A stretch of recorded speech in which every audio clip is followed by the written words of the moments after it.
সুপ্রভাত বন্ধুরা, কেমন আছো? আজকে আর মাঠের থেকে এসে বসিয়ে দিই, রান্না বসিয়ে দিয়েছি চা খেয়ে। আজকে একটু যাও, এক জায়গায় ঘুরতে যাবো আমার বন্ধুরা মিলে সবাই। তোমাদেরকে দেখাবো কোথায় যাব, কখন যাব। এখন রান্না তাড়াতাড়ি বসিয়ে দিলাম, রান্নাটা আমার হয়েও গেছে। একটু পটল পোস্ত করলাম আর একটু আলু পোস্ত করলাম। মেয়েটা আবার পটল খায় না। আর তোমার একটু নারকেল দিয়ে ডাল করেছি, ভাতটা চাপিয়েছি। মোটামুটি হয়ে গেছে আজকে।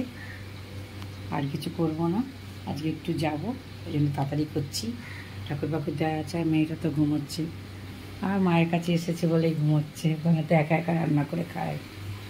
ঠিক আছে, আবার যখন যাব তখন তোমাদের সাথে আবার কথা হবে। গুড ইভিনিং বন্ধুরা। আজকে যাওয়ার কথা ছিল, যেতে পারলাম না, এত বৃষ্টি নেমে গেল। জামা কাপড় পরলাম আর খুলে ফেলতে হলো, কী করব, বৃষ্টিতে কি আর যাওয়া যায়। আজকে তো পনির করলাম, একটু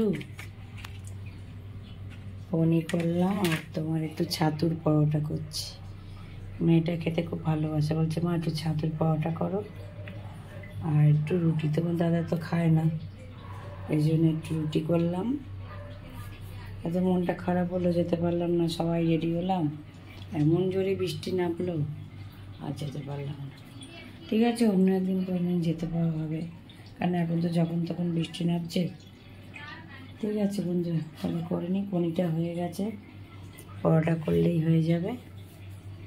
কাল আবার দেখা হবে তোমাদের সাথে। ঠিক আছে, রাখছি, হ্যাঁ, টাটা।